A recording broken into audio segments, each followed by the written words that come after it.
Hello everybody, my name is Clint Heffern and this is my AEP 858 Module 11 case study. So getting right into this, we got a lot to cover. First off, Section 1, summarizing. This is what we know, these are the facts. We are working at Golden Oak High School, which has about 965 students in the high school, 9 through 12. I am the principal, Mr. Rhodes, and this is my first year as principal at this school. Dr. Newman is the superintendent, this is my boss. Of the high school, we have approximately 85% of students that have missed 10 or more days from school each year. So there are some attendance issues, and that's the main problem we're going to be working with here. We have the lowest percentage of student attendance among schools in the district.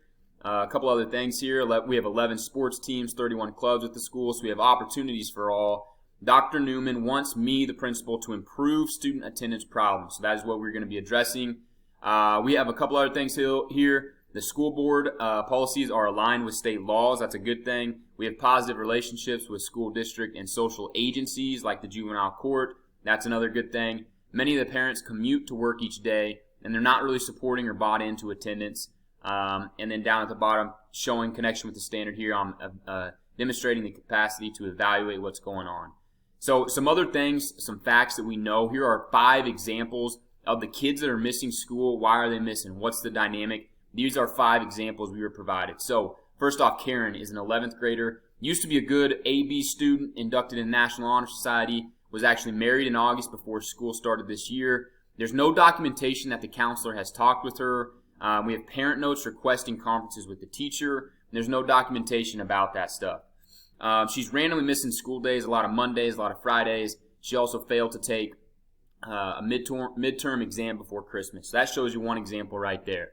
Tyrone, a 10th grader. He's in the honors program. He missed 14 days the first semester. He had his mother excuse him for an entire week to take a trip to D.C. His father excused him for a different week to take a trip to Canada. And then his homeroom teacher excused those absences. So showing you another example where people within our building, our homeroom teachers, are excusing absences and just some stuff going on there. Christina is a 9th grader. She missed 4 days in a row, 3 separate different times throughout the first semester. And she actually had her minister sign forms for her to attend an out-of-town meeting that her homeroom teacher then approved those absences. So again, a dynamic that shows you some community members are not really bought into education, but also our homeroom teachers are approving these absences. Teacher requested a meeting with the parents because she missed 2 major exams and got C's and D's for her grades, and we have no documentation of this stuff going on, the meetings, anything like that, so an issue there. Carl is a 10th grader. He's taking normal classes in the morning, transported to vocational classes in the afternoon. He's randomly missed a lot of days. We have documentation here that a truant officer visited his home to talk to them about what's going on. The parents did not support attendance. They did not support school. Said if he wanted to, the kid could drop out of school and just work with the dad. So this is showing us that parents are not valuing education. And Carl also has a younger brother and sister in our feeder school programs in elementary and middle school. And I want to make a mental note here to check their attendance to see if there's other problems going on with these kids at younger ages. John is in 11th grade. He's actually the quarterback of the football team. He was injured. He's coming back from injury. He's got physical therapy every Tuesday and Thursday afternoon that he's being excused from school to go do because that's the only time it's offered. But then as well, our athletic director has given him a note to excuse him from class every Friday afternoon as well, so that he can rest up for games on Friday nights. And then teachers are not reporting these absences as excessive. So another example of one of our people, our personnel, our athletic director, and some just violations that are going on within our building. Section 2, legal and ethical issues. As far as we know, these are the legal and ethical issues with the information that we have. So first off, nobody's been physically harmed. It's not like we have an instance where immediate action is required as far as like someone's been abused, someone's been, no instance like that has happened, right now, but we do have a lot of wrongdoing that's occurring. And the big thing is we are violating some laws here. So the Parents Patriot Law says basically that they may restrict parents' control by requiring attendance. It basically says kids need to be in school, and that education is vital to the welfare of the state, and the requirement of education is not unreasonable or arbitrary exercise of state power. So parents have to explain absences to school, and it defines absences as excused absences are illnesses in the family, death in the immediate family, inclement weather, or other valid reasons that are pre-approved by school officials like the principal, like myself. And it also says teachers must keep accurate documentation of attendance. So basically what's going on here, guys, is we're violating the law. We have kids missing school, and we're not ourselves, our teachers are, even some of our administrators are not keeping a track of attendance, not doing their job with what the law says how we are supposed to do our job. So we're violating laws a lot of different ways, a lot of different people, but we need to clean a lot of this stuff up. Some other issues here. So counselors are not documenting meetings. They're failing to follow through with parental requests or teachers requesting meetings and not documenting it. So that's a concern right there. Teachers are not accurately reporting attendance and absences. That's a breach of contract. They're violating laws, and they could be terminated for this. So that is a breach of contract that we need to address.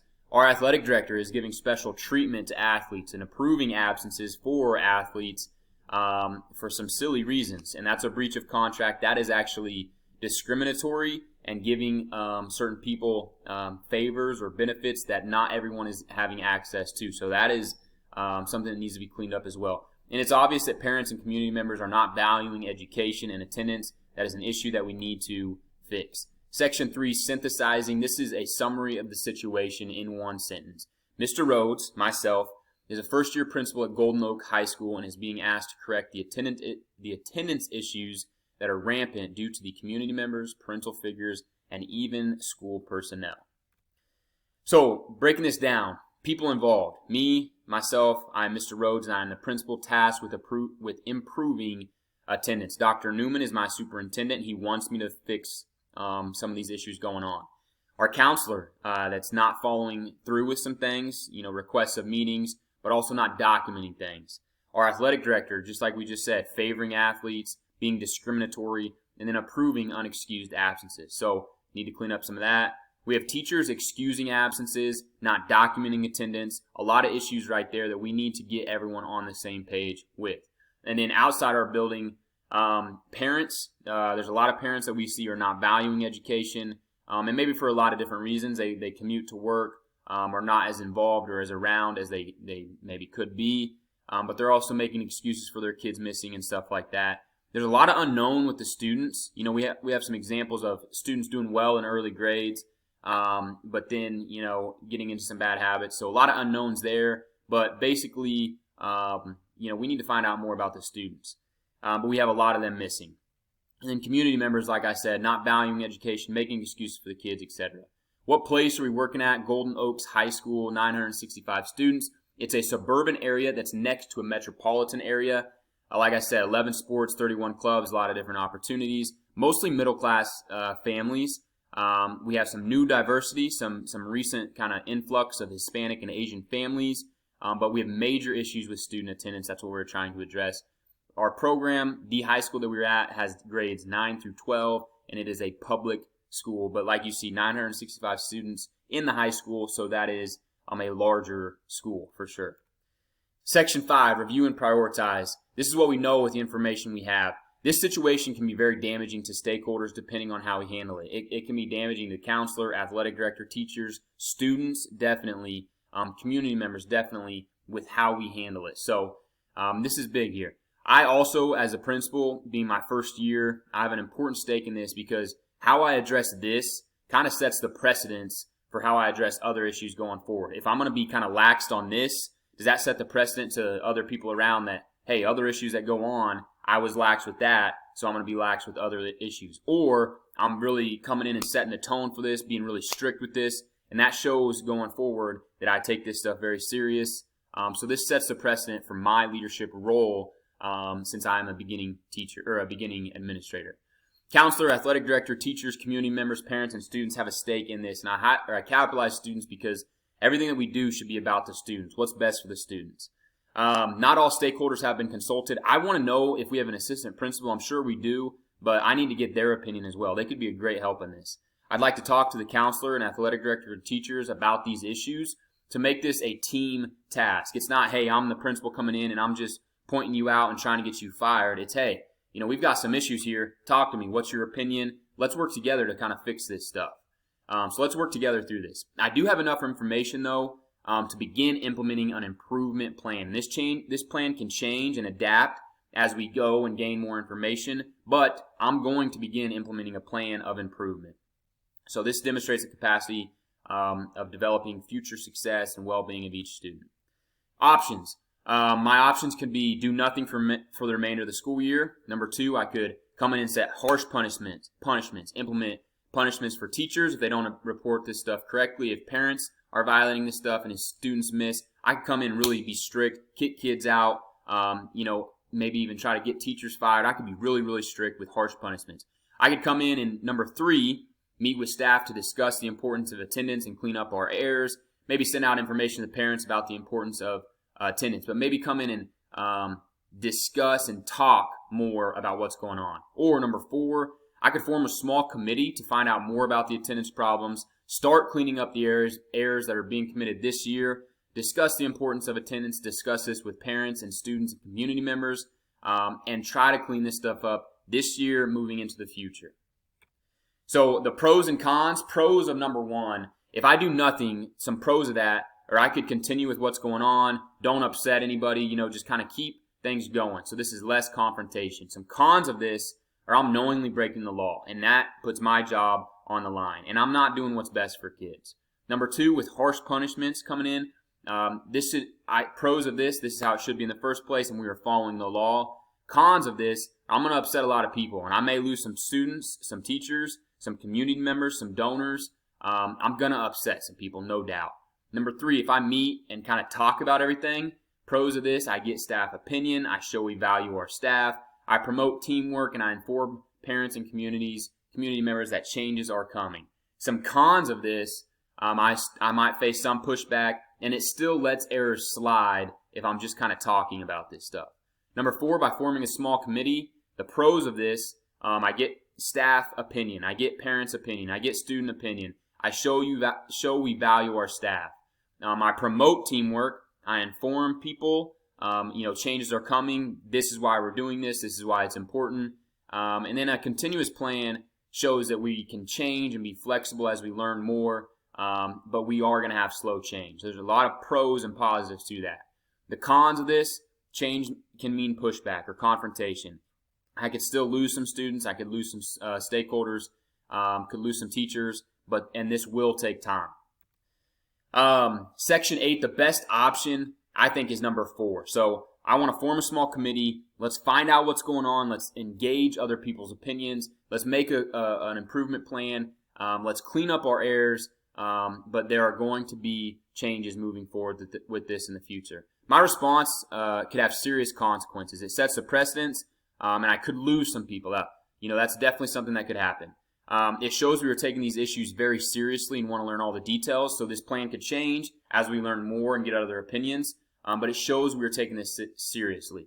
It gives us an opportunity to engage other stakeholders. So let's talk with the minister. Let's talk with the parents. Let's talk with, what are some steps that we could do to help these kids out. It shows teachers, parents, students, and community members that things will be changing to do what is best for kids. And the bottom point I put down here is, this is going to definitely ruffle some feathers, but this is what's best for kids, is we need them to be in school. We need them to form good habits. We need them to form good social skills because this is how we create good employees and spouses and good community members going forward in the future. So this is what's best for kids, is if we get them in school with their attendance. Number 9, Section 9, implementing the decision. This is exactly what we're going to do. First, I want to let my superintendent, Dr. Newman, know about the plan and what I'm thinking. Get his opinion. He could give me help. Second, form a committee to look into attendance issues. Maybe the assistant principal, counselor, AD, instructional coach. Give me a few experienced teachers. Get all their opinions. Third, set a time to meet with staff to discuss the importance of attendance, get their opinion, and start cleaning up errors. Next, send out an email flyer to students, parents. Emphasize that we're a team in this and we're going to clean this up. As the school year moves on, the committee can look at this stuff, look at data, get different opinions, and then finally be open to suggestions and other opinions. I want this to be a team effort. Thank you, guys.